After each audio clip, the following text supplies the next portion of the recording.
Dalet. Resh Lamed Dalet. Alors, on avait commencé par expliquer la différence entre la Torah Resh Lamed Gimel, qui nous parlait de comment est-ce qu'on fait pour ne pas pour se battre contre les mauvaises pensées.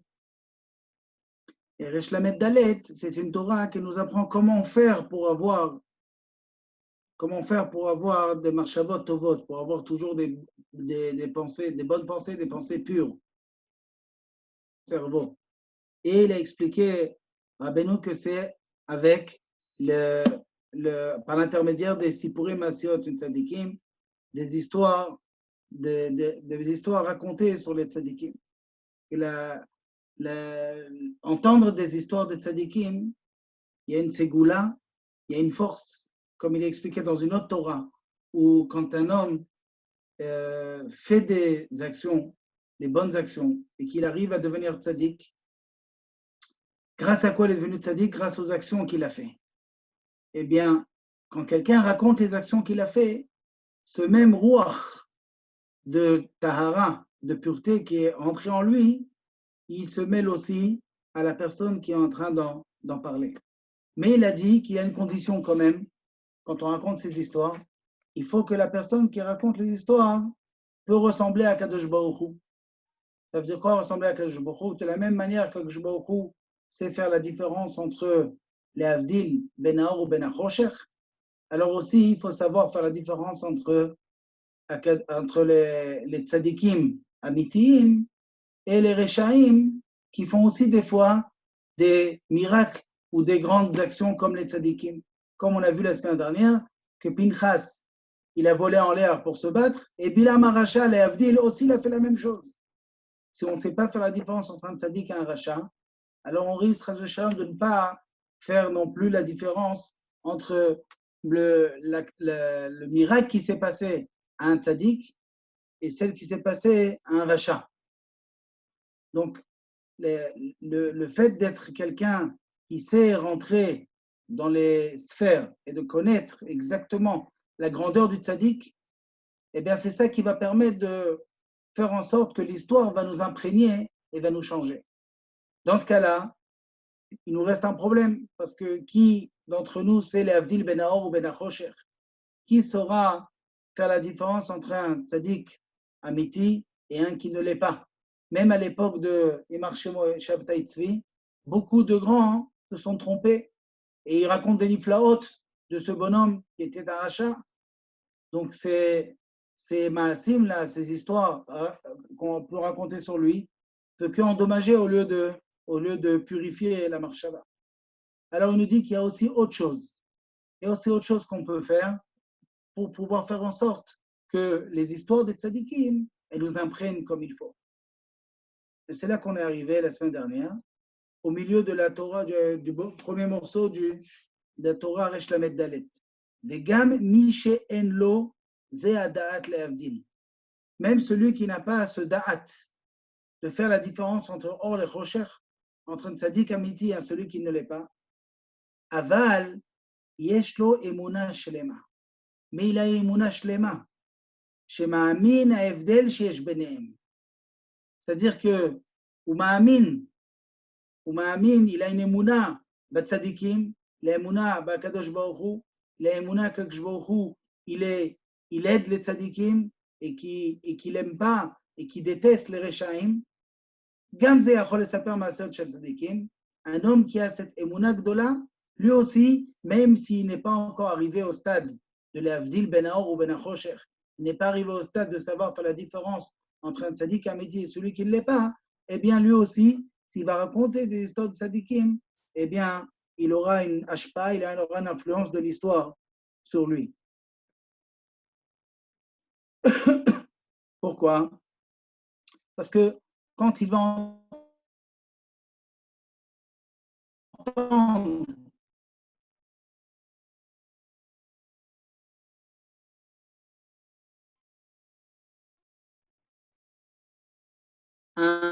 une mauvaise action, il croit à Kadosh Baruch Hu, il comprend que tout ce qui n'est pas comme Kadosh Baruch Hu le veut, c'est rare, c'est mauvais. Et tout ce qui est le plus proche d'Akadosh Baruch Hu, c'est très bon.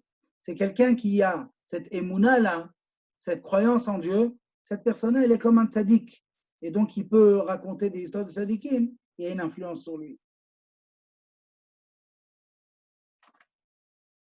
Aval, cette émouna, elle doit être très grande. Ça ne suffit pas de dire Anima Amin. Anima Amin. Tsarir shetiye emuna shelema berura meod. Ça doit être une emuna shlema très très puissante et très claire. Ad she'alede emuna yedomelo keilu roe adavar shema'amin ba'enayim mamash. Quelqu'un qui croit, mais qui croit vraiment, il doit arriver à un degré que la chose dont il croit, même si elle n'est pas devant lui, il a l'impression de la voir. Prinat setim vegalia.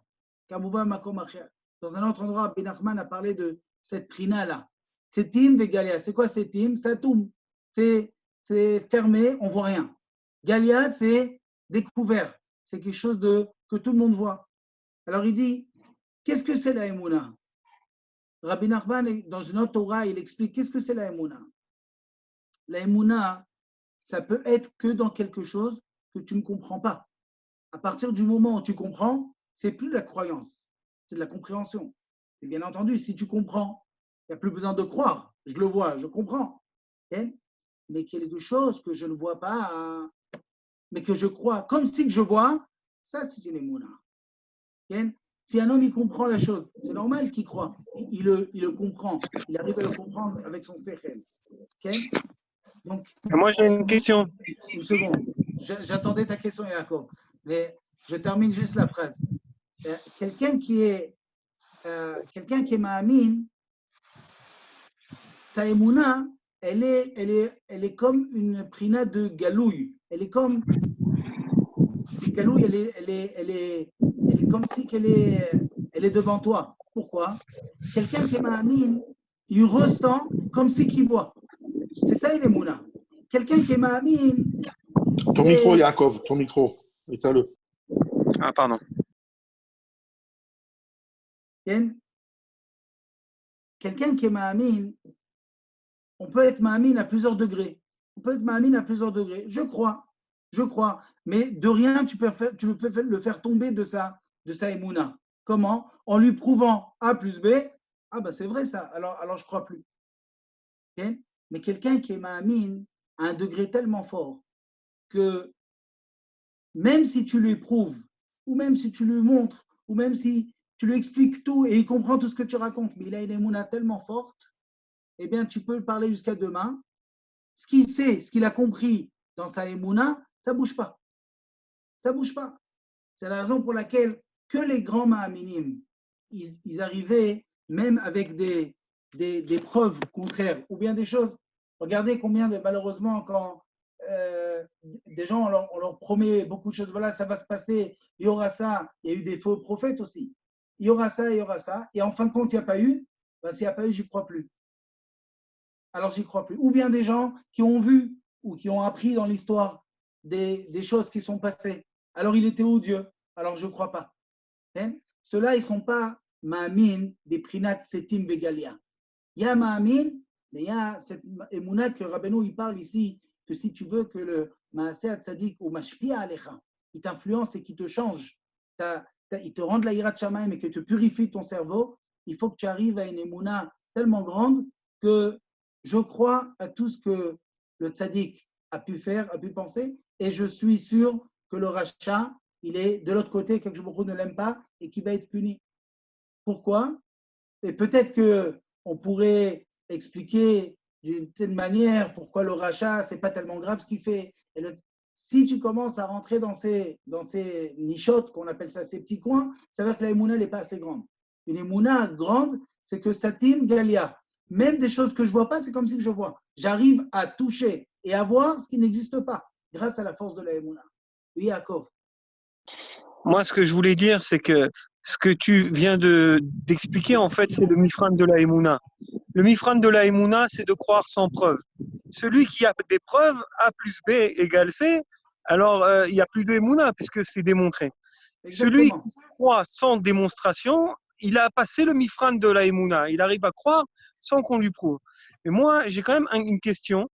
C'est par rapport à l'époque de Beit Rishon, par exemple, où il y avait le feu qui venait prendre le korban tous les jours. Donc ça, c'est un miracle galouille.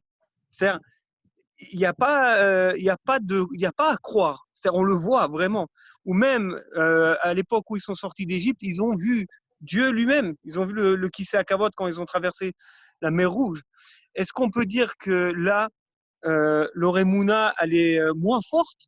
Peut-être qu'ils n'avaient pas de Emouna, ou alors que leur Emouna, elle était encore à démontrer finalement, parce que là, ils n'ont pas passé de Mifran. On leur a montré directement la vérité.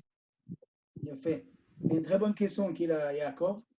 À partir du moment où on te montre tout, alors il est où ton libre arbitre? Si Akadosh Baruch Hu, il ouvre le ciel et on voit Akadosh Baruch Hu, il y a encore quelqu'un qui va douter? Il n'y a plus de doute. C'est vrai. C'est vrai. Et Akadosh Baruch Hu a dû faire une fois une période pareille où on a tout vu, pour qu'ensuite, tous les Juifs qui vont venir après, ils vont devoir croire avec l'explication ou les shmot, les histoires que nos parents, nos arrière-grands-parents nous ont racontées. Le Ramban nous dit dans Siman Rechaïn Aleph, dans le tour, il ramène ce Ramban là. Il dit que pourquoi dans le Kiddush, on dit Zecher Maaseh Bereshit, qui est tout à fait normal. Kiddush, ça veut dire quoi? Quand on fait Shabbat le Kiddush, c'est un souvenir que il a créé le monde et que le 7e jour, il s'est arrêté. Et nous, on fait aussi, on s'arrête pour donner, pour témoigner que c'est Akadosh Baruch Hu qui a créé le monde. Mais de notre côté, on dit Zecher Yetziat Mitzrayim. Quel rapport avec Yetziat Mitzrayim et la création du monde? Yetziat Mitzrayim dans le Kiddush. Zecher Maaseh Bereshit, je comprends. Zecher Yetziat Mitzrayim, je ne comprends pas. Et là, il nous dit, le Ramban, que quand Akadosh a créé le monde et qu'il nous a dit c'est moi qui ai créé le monde, personne n'a vu. Personne n'était témoin. Par contre, quand il y a eu quelqu'un qui a joué avec la nature et qui a dit maintenant, l'eau, ça va devenir du sang. Maintenant, les animaux qui sont dans la jungle, ils vont venir dans la ville. Maintenant, la mer, maintenant, on va l'ouvrir.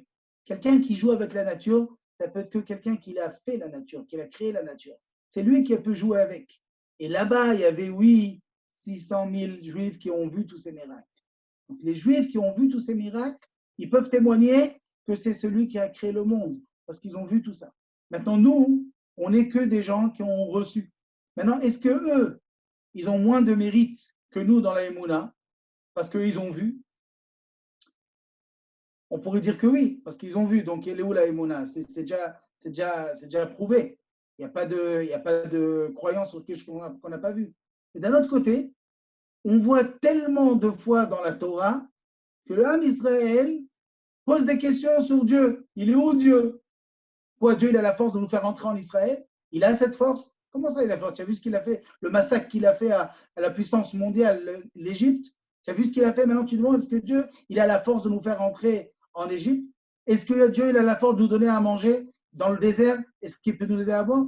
Pourquoi ces questions de fou? On ne comprend pas. Non seulement ça, rien que Moshe Rabbeinu est parti un jour de plus ou d'après eux, ah, c'est tout, il n'y a plus de Dieu, on va faire un autre Dieu. Ça paraît inimaginable. Tu te dis, toi, moi-même, je n'aurais pas fait une chose pareille. J'ai plus de Emouna. Comment ça se fait qu'eux qui ont vu tout ça, eh ben, ils sont tombés? Là, il faudra dire que à l'époque où il y a eu tous ces miracles, il faut comprendre que les miracles étaient une histoire de tous les jours. Tous les matins, tu pouvais voir quelqu'un qui transformait un bâton en serpent. En Égypte, quand Moshe Rabbeinu il a fait ça, tous les Égyptiens qui étaient autour, ils ont rigolé. Ils ont amené les enfants du CP. Il y en a qui disent que c'était les enfants du GAN. Allez, faites la même chose. Ils ont fait la même chose. Ils ont rigolé. Il y avait des miracles de partout. Le seul problème, il est qu'il y a un miracle qui vient de la Sitra d'Ekdusha et un miracle qui vient de Sitra Achara. Ça veut dire quoi? Sitra Achara, c'est Achizat Enaim. Ils arrivaient à jouer avec les Shedim, avec les noms de Shedim, et ils arrivaient à faire en sorte que c'est comme un vrai miracle, mais ce n'en est pas un. Mais tout le monde voyait ça. Donc, quand tu voyais un miracle, D'ailleurs, on a beaucoup qui étaient sûrs que Moshe Rabbeinu, c'était un grand sorcier, même chez les Juifs. Moshe Rabbeinu était un grand sorcier. Ou bien il y en a qui ont cru qu'il avait un bâton magique. D'ailleurs, le Roche, il explique, quand Moshe Rabbeinu devait ouvrir la mer, il y en a qui disent qu'il a levé son bâton. Mais il y en a qui, parce qu'il y a marqué Harem et Matecha, lève ton bâton. Le Roche, il dit non, Harem et Matecha, mais la chante Trouma. C'est quoi Trouma? Les afriches, prélever. Enlève ton bâton et lève ta main. Pourquoi? Pour ne pas qu'ils croient que c'est ton bâton qui est magique. Il y avait beaucoup de choses là-bas qui étaient. Les gens étaient méboulbalim tellement il y avait de la magie. Comme on a expliqué tout à l'heure, Pinchas, il va en l'air pour se battre. Bilam aussi, il fait la même chose. Donc, ça ne veut pas dire qu'il y a un Dieu. Voilà, Bilam, c'est un rachat, c'est un sorcier. Voilà, il fait la même chose. Donc, aujourd'hui,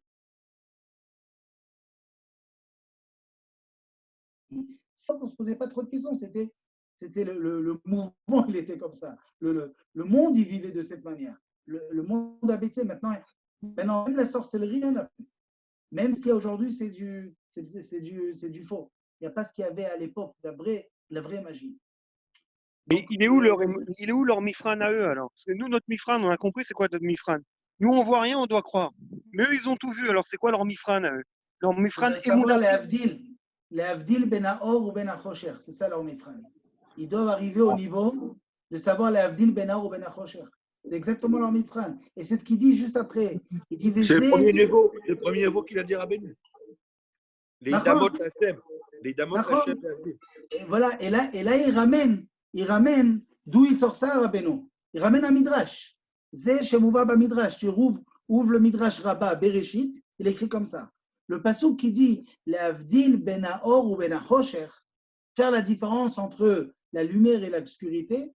Or, il dit le midrash, elou maasehem shel tzadikim. C'est quoi or? C'est les maasehem de tzadikim. Hosher, elou maasehem shel reshaim.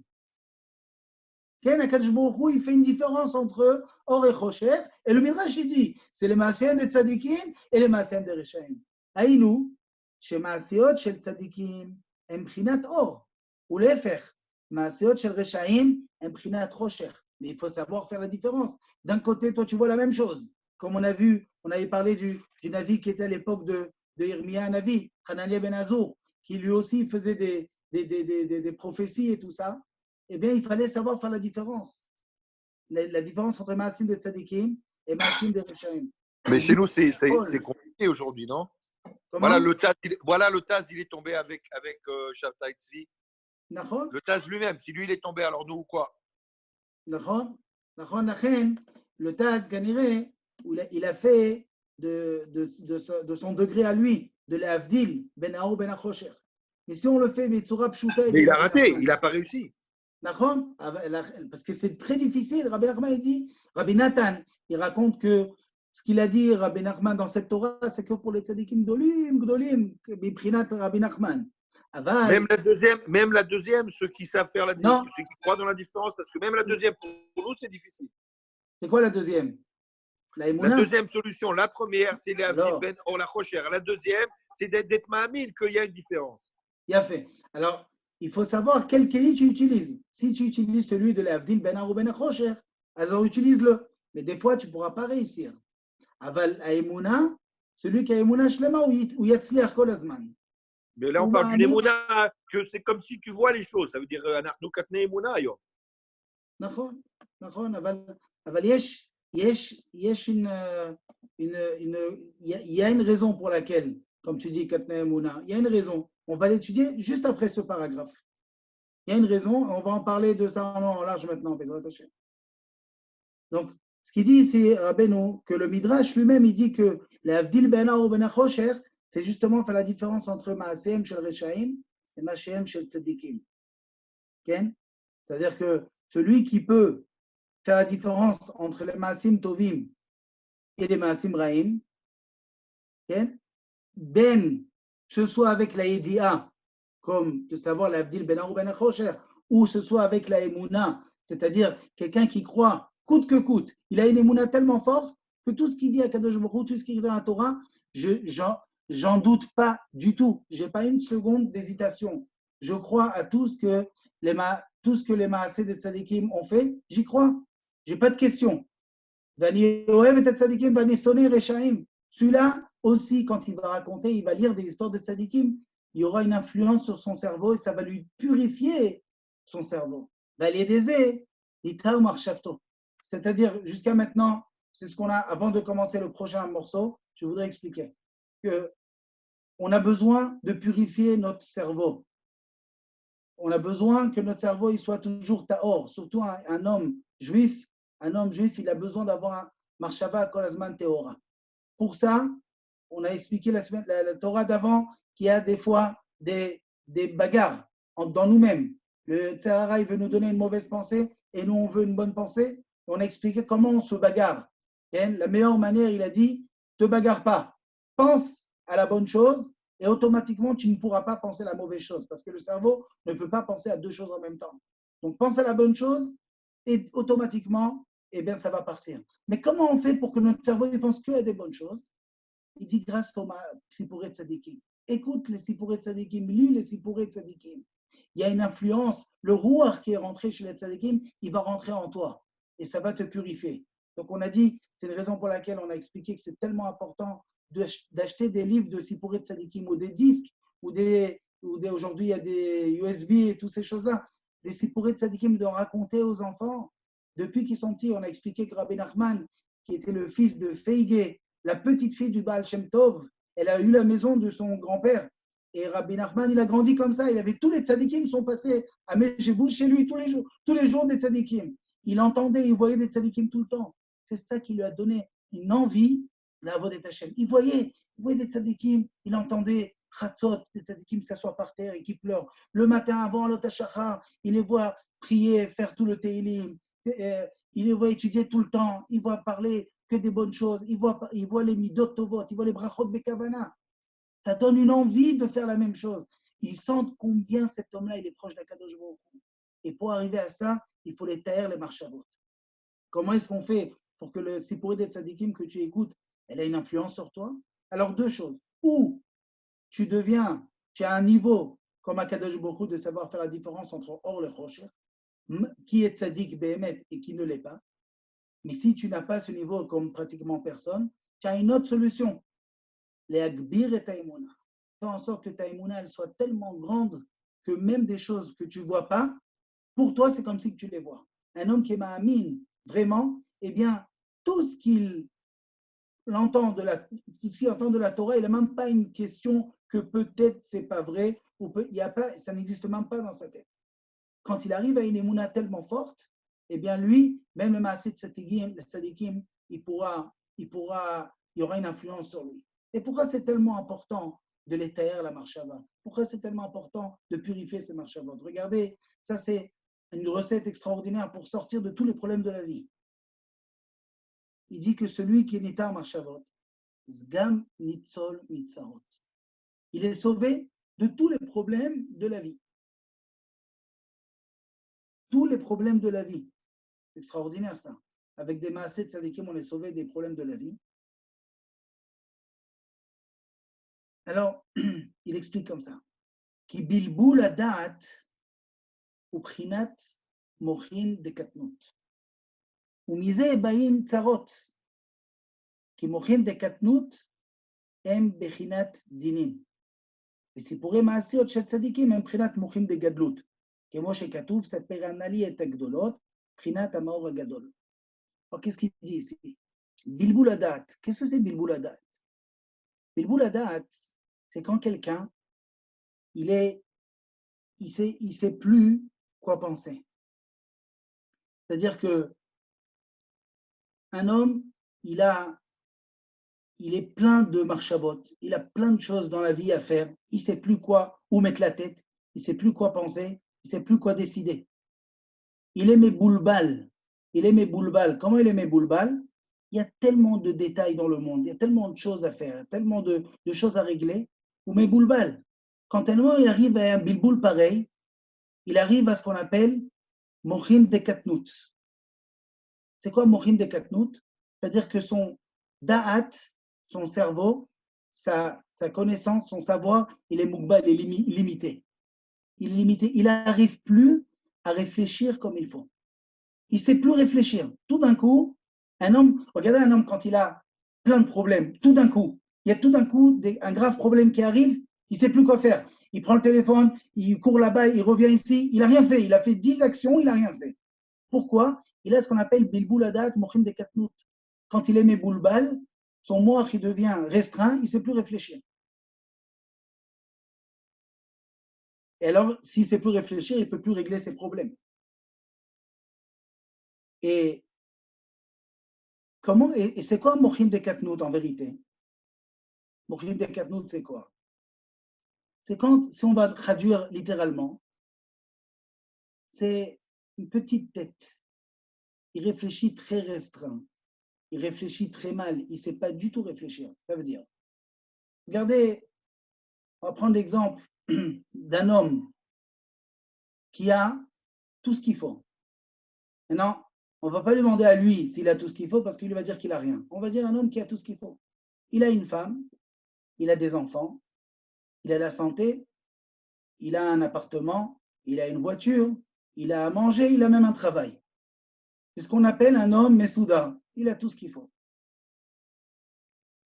Et des fois, il lui arrive un problème dans la vie. Même pas un problème. Quelque chose qui l'a énervé. Quelque chose qui l'a énervé. Il rentre à la maison, la porte, elle ne s'ouvre pas bien. S'ouvre pas bien, il pousse. Qu'est-ce qu'il y a?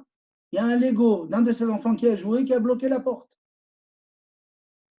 Ou bien, il a marché, il est tombé parce qu'il y a des jouets qui l'ont.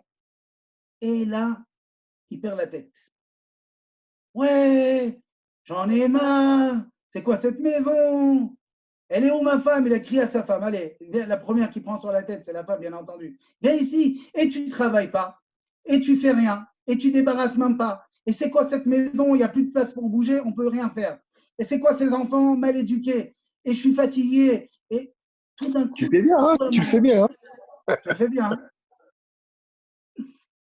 Et tout se passe mal. C'est-à-dire quoi? Qu'un homme, il devient tout d'un coup Mochin des Katnout, ça veut dire quoi? Tout ce qu'il a en grand, il ne voit plus rien. Sa femme, elle ne vaut rien. Ses enfants, mal éduqués. Sa belle maison, elle est trop petite. Sa voiture, il faut la changer. Son métier, il n'en veut plus. Il avait tout. Il avait tout ce qu'il faut pour plaire. Tout d'un coup, et alors qu'est-ce qu'il fait? Maintenant, il prend des décisions. Il prend des décisions. Au lieu de s'asseoir, les boded, se conseiller, non, il prend des décisions. Et quand il prend des décisions, des fois, c'est du n'importe quoi. Beaucoup de fois, pas des fois, beaucoup de fois, c'est du n'importe quoi. Pourquoi? Parce que quand il fait des choses, parce qu'il a Mochin des Katnout, il ne sait plus réfléchir. Il a besoin d'aller voir quelqu'un qui a Mochin des Gadlout, quelqu'un qui est Meyushav, quelqu'un qui réfléchit bien, qui voit tout en grand et qui pourra lui dire, mon fils, tu réfléchis très mal, tu ne vois pas du tout ce que tu as. Parce qu'il perd tout, il peut tout perdre. Un homme peut s'énerver, il peut quitter sa maison, il peut vouloir changer de femme, il peut vouloir changer de maison, il peut vouloir... et tout ça pour rien. Tout ça pour un petit Lego qui l'a dérangé. Ça peut être un Lego, hein. Je ne plaisante pas, ça peut être de n'importe quoi. Et après, il rentre dans des histoires de fous. Il rentre dans des histoires de fous. Ou quelqu'un, alors, allez-nous qui divorce, il rentre dans des histoires de fous. Un homme qui déménage, il rentre dans des histoires de fous. Un homme qui change tout ce qu'il peut faire, ça peut lui faire des choses pires, 10 fois pires que ce qu'il a pensé. Tout ça pourquoi? Parce qu'il avait Mochin des Katnout au moment où il a pris ses décisions. Et en plus de ça, il dit, Rabbeinu, il dit, Umize Bain Tsarot. De ça viennent les problèmes. Pourquoi? Parce que d'après la Kabbalah, Mochin des Katnout, c'est en parallèle avec les dinim. C'est quoi les dinim? C'est les xérotes qu'un homme peut prendre sur la tête, Razvé Shalom, comme punition, ou comme aussi punition pour réparer, pour nettoyer ses avérotes. Okay? Donc ça veut dire que quoi? Mochin des Katnout, c'est la racine des problèmes d'un homme. Regardez dans la Kabbalah comment c'est écrit. Dans la Kabbalah, il y a deux noms d'Akadosh Baruch Hu. Il y a Yudke Vavke et Elohim. Yudke Vavke, c'est en parallèle avec la sphira du Chesed. Et donc, Chesed, Shefa, Gadol, c'est Mochin des Gatlut. Et le nom Elohim, c'est en parallèle à quoi? À la Gvura. C'est les Dinim, c'est les Mochin des Katnout. D'accord? Donc, celui qui se retrouve dans le Mochin des Katnout, il est Meboulbal.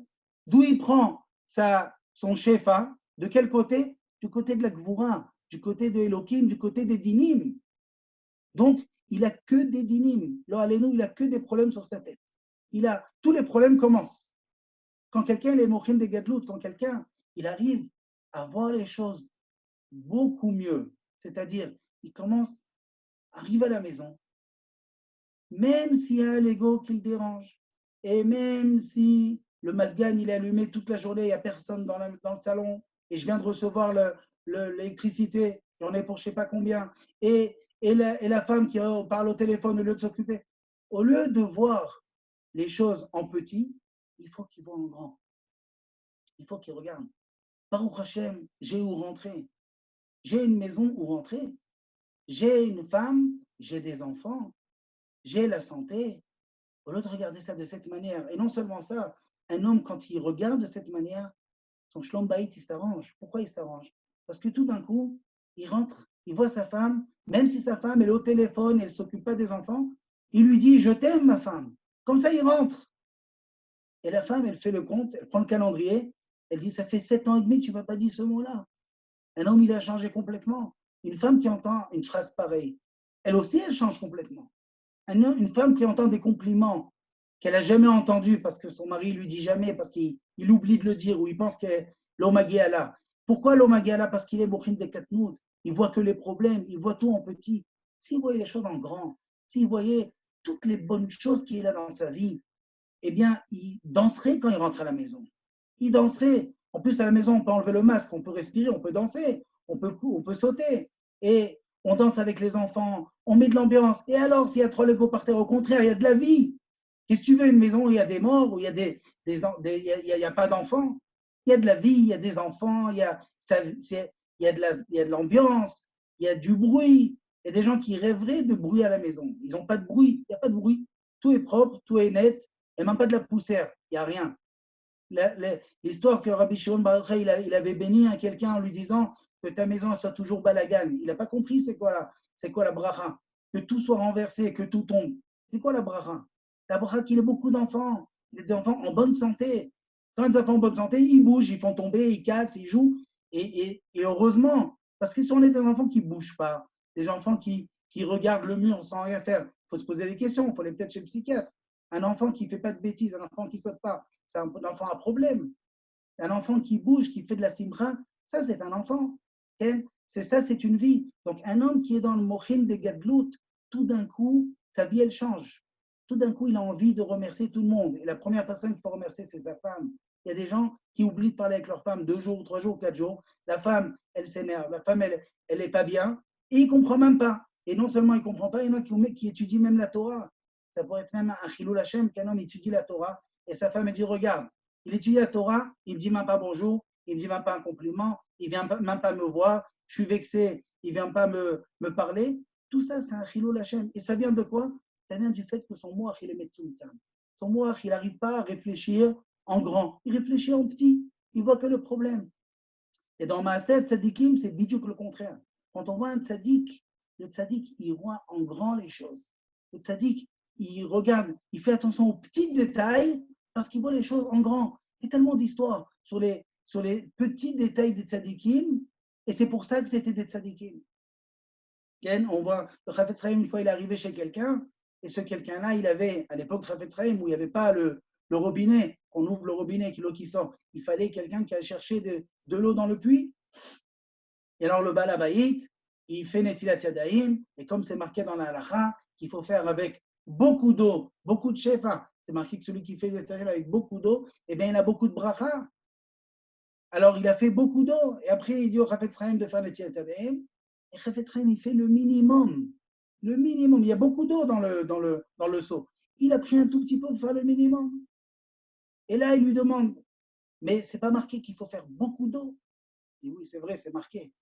Mais si je veux faire beaucoup d'eau, je vois cette petite là-bas, qui est cette petite servante que tu as. Dès que je vais finir l'eau, elle va aller dans le froid, aller chercher encore de l'eau. J'ai de la peine pour elle. Alors je vais faire comme il faut. Comme ça, au moins, elle n'aura pas besoin de sortir dans le froid pour aller chercher encore de l'eau pour les invités. Vous voyez comment ils vont en grand avec un petit détail. C'est-à-dire que tu veux faire des khumrot sur le compte des autres, ce n'est pas une khumra, c'est une kula. Une khumra, c'est quand c'est sur ton compte. Quand un homme, il a la possibilité de parler avec sa femme pour lui faire du bien, mais lui, il veut étudier, donc il ne lui parle pas. Ça, ce n'est pas un tzaddik. C'est bidou que le contraire. Un tzaddik, il est quand quelqu'un qui dépend de lui, parce qu'une femme, elle dépend du mari. Si le mari ne lui donne pas son essence, il ne donne pas tout ce qu'elle a besoin d'entendre, eh bien, elle ne vit pas. Donc, comment tu peux tuer quelqu'un et elle étudier de l'autre côté? Un homme, il doit donner toutes ses forces, toute sa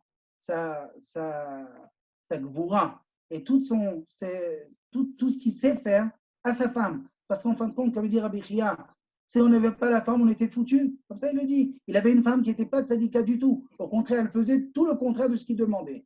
Mais lui, il disait, ça me suffit que grâce à elle, je suis tranquille, j'ai une femme, et en plus, elle s'occupe des enfants. C'est déjà énorme.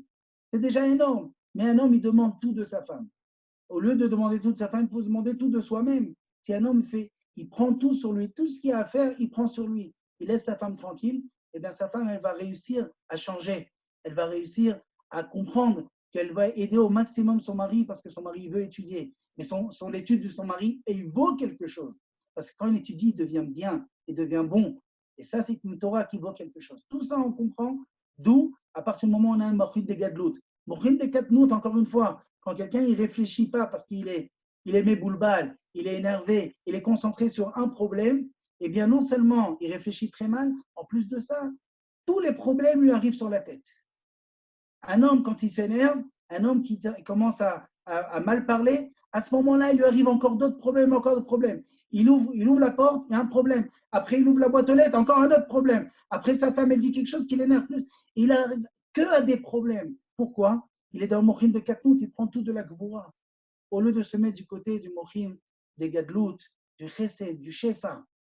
Et Akadosh Baruch Hu, c'est tout ce qu'il demande à donner, du shefa. Le problème, c'est qu'un homme, il bouge tout ça avec ses nerfs, avec ses mauvaises façons de parler, avec ses mauvaises façons de s'exprimer. Et là, à cause de ça, il rentre dans des problèmes.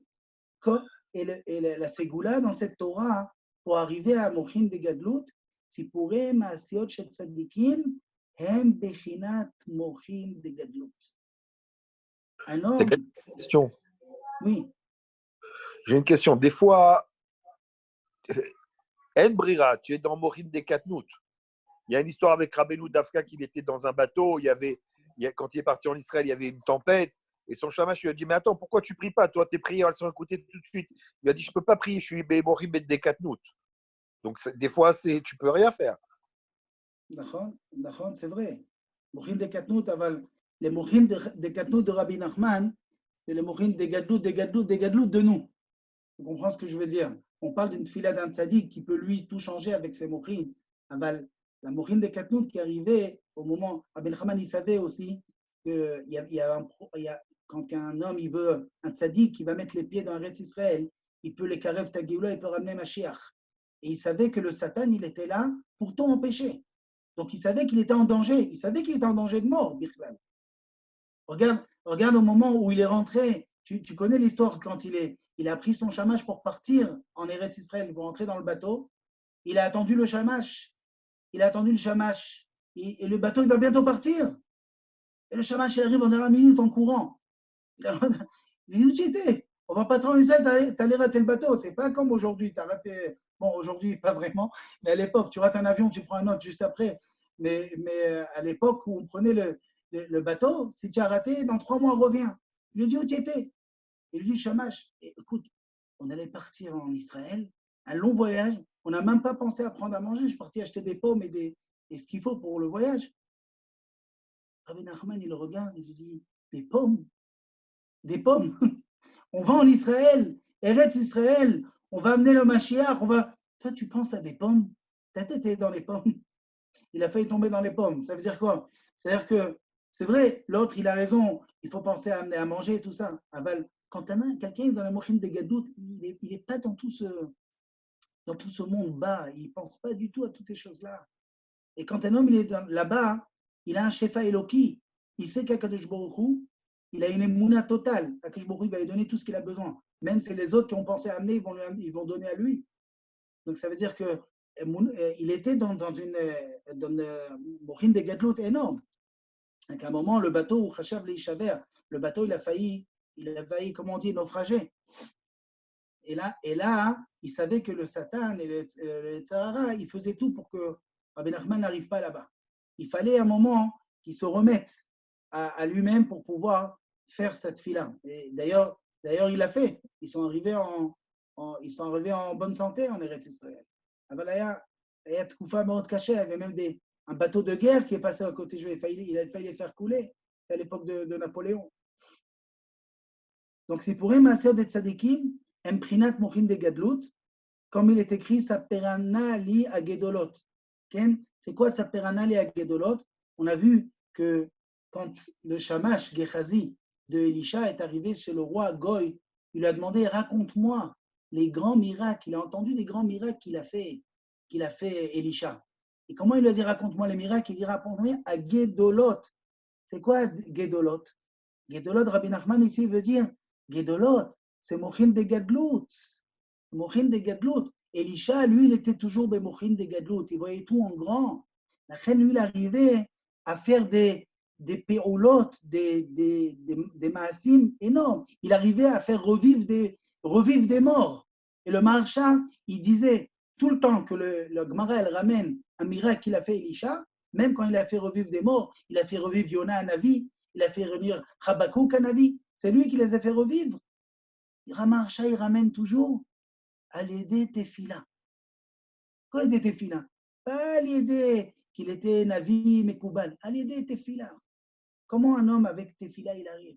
Quand un homme, il est Bemochin, des Gadou, il voit tout en grand, il n'y a rien qui lui fait du mal, il n'y a rien qui le bloque, il est tout Malé Emouna, il est tout proche d'Akadosh Baruch Hu. Il est sûr que tout ce qui se passe dans le monde, il n'y a rien qui bouge sans que Akadosh Baruch Hu la gérer. Il n'a rien de Mochin de Katnout, il n'y a rien qui lui fait du mauvais sang, il n'y a rien qui lui bloque quelque chose dans le moire. Tout est grand, tout est ouvert, il arrive à faire des maasim extraordinaires. Tous les Gdolim, Rabbi Shimon Bar Yochai, et tous les Gdolim qui arrivaient rien qu'en regardant quelque chose à faire vivre ou ou le contraire, tout ça c'était que parce qu'ils étaient Bemochin de Gadlut. Bechinat Amaor Gadol. Bezrat Hashem, on va continuer cette Torah, parce que cette Torah, encore une fois, elle peut nous sauver la vie, elle peut nous changer la vie. Savoir toujours être Bemochin de Gadlut, jamais Bemochin de Katnout.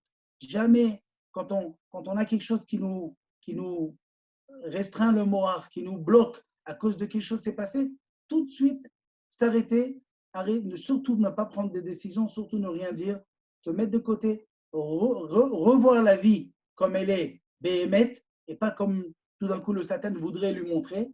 Et dans ce cas-là, il ne rentre pas dans cette niche-là de Mochin de Katnout, parce que là-bas, tout le shefa, il va lui rire Chas v'Shalom de Gvurot, et là-bas, c'est que des problèmes.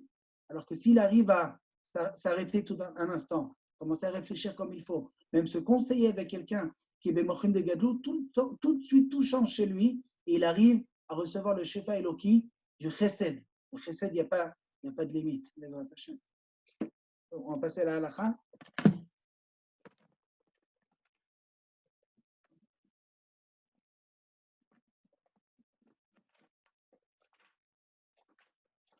Donc, on avait parlé de Moussaf la semaine dernière.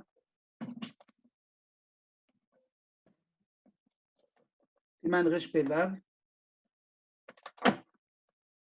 On avait parlé de l'importance de faire Chazara de Moussaf, même quand il y a Yom Tov et même quand il y a Simchat Torah. Okay? Et qu'il y en avait qui avaient le minag donc de ne pas le faire. Ovadia avait dit que le minag qu'ils avaient de ne pas le faire, il était parce qu'ils préféraient que les gens ne parlent pas, qu'il y ait au moins 10 personnes pour répondre Amen à la Chazara. S'il n'y a pas, il vaut mieux ne pas le faire. Et le Rav Meshach qui a dit que le vrai minag de ne pas faire, il était justement pour terminer vite Moussaf, parce que les gens voulaient s'asseoir au Kiddush. Et donc, à cause de ça, même le Pitou Maktoret, il ne le disait pas. Et Yachol qu'en fin de compte, on arrive à la même idée. Parce que tu dis que c'est à cause des gens qui ne répondent pas ou des gens qui sont pressés pour le Kiddush, ça va peut-être revenir à la même chose. Et les gens ne vont pas être concentrés, ils ne vont pas répondre. Aval, si on sait qu'il y a 10 personnes qui sont prêtes à répondre et qui sont sérieux, alors il vaut mieux faire comme il faut la Chazara. C'est C'est quoi Gimel. le problème, c'est quoi le problème Oui. du Pitoum Aktoret? À part que ça fait plus de temps, ok, les gens ne vont pas répondre. Non, non, Les gens pas, vont pas répondre. Il n'y a, Non. rien à répondre au Pitoum Aktoret. C'est la raison, c'est la preuve que Rabbi Mishash il met à Ovadia. Ovadia, il a dit qu'ils ont annulé la Chazara à cause des choses qui ne vont pas répondre. Rabbi Mishash dit non, c'est pas à cause de ça. C'est parce qu'ils sont pressés. La preuve, c'est qu'ils ont annulé aussi Pitoum Aktoret. Quel rapport? C'est parce qu'ils sont pressés qu'ils ont annulé Pitoum Aktoret. Et pourquoi au final on annule? Parce qu'ils sont pressés. Parce que comme les gens ils sont pressés, alors ils ne vont pas être concentrés pendant la Chazara, ils ne vont pas répondre. Donc tu te dis, bon, moi je me mets en porte-à-faux si je fais la Chazara à ce moment-là. Mais la Pitoum Aktoret, tu peux la faire. Tu n'as pas toi le Chazan te priver de faire Pitoum Aktoret parce que les gens vont pas sont pressés. Bah, tu fais ton Pitoum Aktoret, tant pis pour les autres. Alors Rabbi Mishash il dit que c'est Torah Tzibour.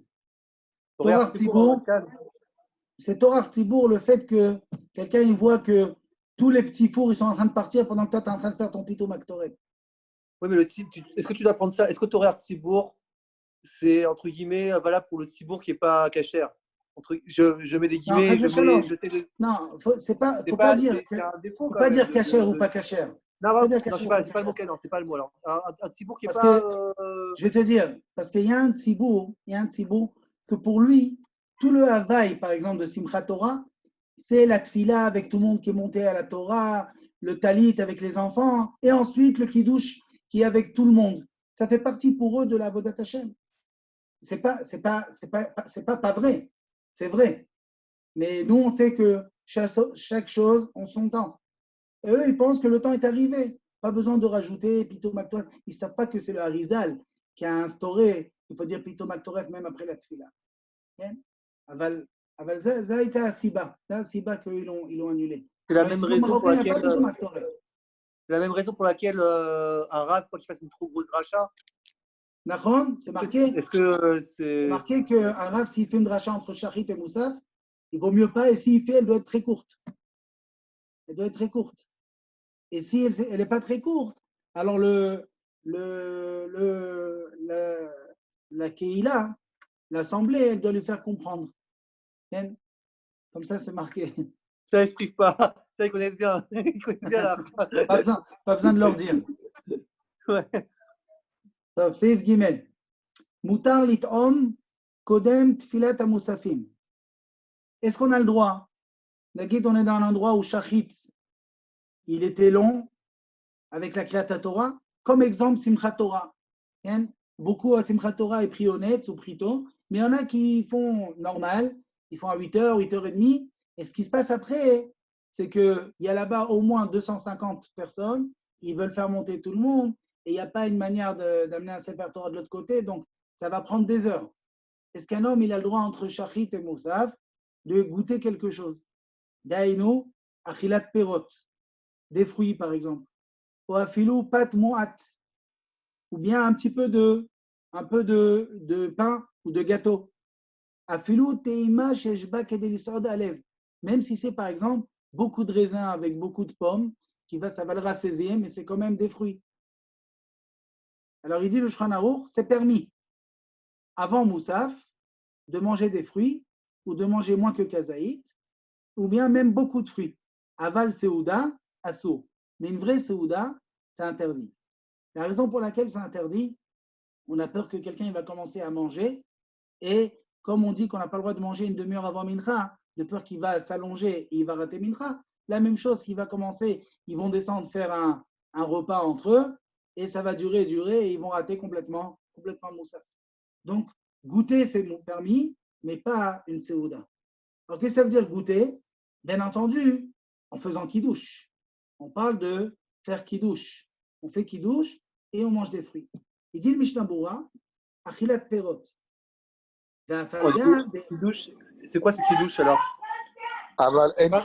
Elle la Bible comme Souda. Il a fait, c'est la même question que Jérémie, c'est ça? Jérémie, tu as posé la question de Shmuel. Oui. D'accord. En kidouche comme Souda, une bonne question. C'est ce qu'il va dire le Mishnah Berurah tout de suite. ואף על גב, דלאחר תפילת שחרית, כבר נתחייב בקידוש, ואסור לאכול ולשתות מקודם. et bien qu'on parle maintenant après Shachrit et avant Moussaf, et il est chayav de Kiddush, et on ne peut pas manger et boire sans Kiddush. Ve'en Kiddush ela bimkom seuda, et Kiddush, tu es obligé de manger maintenant kabetza, de maisonot ou de pain. Comment tu me dis que je fais Kiddush et je mange des fruits? Des fruits, c'est pas suffisant. יש לומר, דדאי כשישתה כוס יין אחר הקידוש, וגם זהו מקרה סעודה כנ"ל סימן רע"ג, ואחר כך יאכל הפירות. Il dit, dans un cas pareil, eh bien, il peut boire après le kiddush un verre de vin ou un verre de jus de raisin qui a réveillé, qu'on a vu dans Siman Rechaim Gimel, que ça peut être considéré comme Seouda. Et ensuite, il mange ses fruits. Dans ce cas, tout le monde le fasse alors. Et s'il n'a pas un verre de vin à boire après, même ça, il n'a pas, il n'a que le verre de kiddush, יש לסמוך על הפוסקים דסביר עליהם דדי כשישתה כל הכוס יין של קידוש שמחזיק רביעית וזהו מקרה גם כן קידוש במקום סעודה. Même s'il n'a pas un verre de vin à boire après, on peut l'ismor sur ceux qui disent que le verre du kiddush lui-même, si je bois réveillite, c'est considéré comme kiddush bimkom seuda et je peux manger mes fruits après. Alors, dans ce cas, s'il y a un petit groupe de personnes qui font ça et qu'il y en a un qui fait kiddush pour tout le monde, Jérémy, j'attendais ces questions. Attends, je sais, il y aura beaucoup de questions, les bonbons, les trucs. Attends. On a tellement étudié ça que, en vérité, on ne peut pas s'empêcher. Alors, le Sharat Tziyun Hei dit Aïnou bekiddush shel shacharit. עיין לאל ברשע ג' באחרונים דהרבה ספרים כבית יוסף ורמה, ובזה מקיים במקום סעודה. ובשחרית בוודאי יכול לסמוך על היום. Que au kiddush du matin, on peut s'appuyer sur ceux qui pensent que boire le verre de kiddush, ça suffit bimkom seuda, pas le vendredi soir. Que le Shabbat matin, on peut l'ismor aléhem de penser que ça suffit pour dire que j'ai fait kiddush. Donc je prends un verre de jus de raisin, je fais kiddush, je le bois entièrement, et ensuite je mange des fruits. Ou bien pat mu'at, c'est quoi un peu de pain? Dainu kabetza, jusqu'à kabetza. De kolze ou bichlal achilat aray. Tant que je n'ai pas dépassé kabetza, ça s'appelle achilat aray. C'est quoi achilat aray? C'est un apéritif. De kol sheken, imochel me'etargema mechameshet aminim deshare. Et même s'il mange un peu de blé, comme les Tunisiens ils font comme tfina, du blé, alors ils mangent ça, il n'y a pas de problème de manger ça. Kedel isod alev, dainu sheochel perot arbe. Si je mange beaucoup de fruits et ça me rassasie, c'est muta. D'achilat perot, l'omikre keva. Car de manger, même si je mange beaucoup de fruits, ça ne va jamais s'appeler une seuda kavua. Venira, te'im chalash libo, si un homme ne se sent pas bien. Il arrive après Shachrit qui était très long, et maintenant il y a un moussaf, et ils ont fait monter un grand chazan. Alors Bichlal, on en a encore pour 1 heure. Et le bonhomme, il va presque s'évanouir. Yachol gampat le'echol at tetiashev dato. Il a le droit de manger même du pain jusqu'à qu'il va mieux. Av shuyoter mikabetza, même s'il y a plus que kabetza. D'où il vient ce éther? Il dit sharatziun tet. Ayen b'magen Avraham, ma shekatav b'shem abach. Desvir ale de midina kodem moussaf, mutar le kadesh velisod. Lui, il pense que le bar, il pense qu'avant moussaf, bichlal, c'est moutard de faire kiddush et de manger.